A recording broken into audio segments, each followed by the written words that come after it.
আজ রায়ের অপেক্ষায় শেখ হাসিনা সহ ৩ জনের বিরুদ্ধে করা মানবতা বিরোধী অপরাধের মামলা।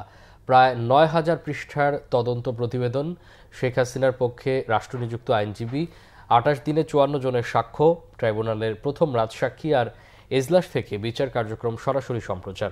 কেমন ছিল আলোচিত এই মামলার বিচার প্রক্রিয়া? নাবিল জাহাঙ্গীরের আরেকটি প্রতিবেদন। জুলাই আগস্টের গণ অভ্যুত্থান ঠেকাতে ছাত্র জনতার উপর নির্মমভাবে হত্যাযজ্ঞ চালায় তৎকালীন আওয়ামী লীগ সরকার।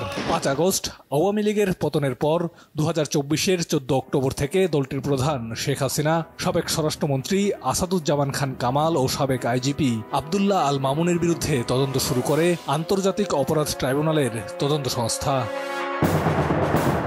২৫ মে ট্রাইব্যুনালে তদন্ত প্রতিবেদন জমা দেওয়া হয়। অভিযুক্তদের বিরুদ্ধে মারণাস্ত্র ব্যবহার করে হত্যার নির্দেশ, উস্কানি ও প্ররোচনা, আবু সাইদকে হত্যা, চানখারপুলে ৬ জনকে হত্যা ও আশুলিয়ায় মরদেহ পোড়ানোর মোট ৫টি সুনির্দিষ্ট অভিযোগ আনা হয়। ১ জুন পলাতক ২ আসামি শেখ হাসিনা ও আসাদুজ্জামান খান কামালের বিরুদ্ধে গ্রেপ্তারি পরোয়ানা জারি করে ট্রাইব্যুনাল। এর ধারাবাহিকতায় পত্রিকায় বিজ্ঞাপন প্রকাশের পরেও হাজির না হওয়ায় ২৪ জুন আসামিদের পক্ষে আইনজীবী নিয়োগ করে ট্রাইব্যুনাল। মামলার কার্যক্রম বাংলাদেশ টেলিভিশনে সরাসরি সম্প্রচার করা হয়।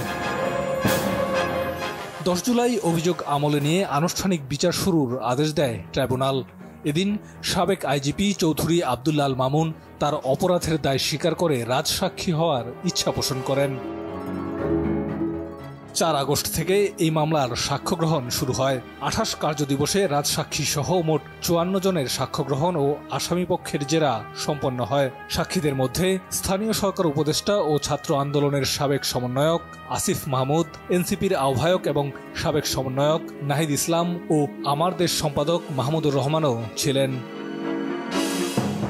১২ অক্টোবর থেকে যুক্তিতর্ক উপস্থাপন শুরু হয়। জুলাই গণহত্যায় শেখ হাসিনা এবং আসাদুজ্জামান খান কামালের সংশ্লিষ্টতা রয়েছে দাবি করে তাদের সর্বোচ্চ শাস্তি দাবি করে প্রসিকিউশন। অন্যদিকে আসামি পক্ষের আইনজীবী শেখ হাসিনাকে নির্দোষ দাবি করেন। ২৩ অক্টোবর মামলার যুক্তিতর্ক উপস্থাপন শেষ হয়। ১৩ নভেম্বর ট্রাইব্যুনাল জানায় এই মামলার রায় দেওয়া হবে ১৭ নভেম্বর।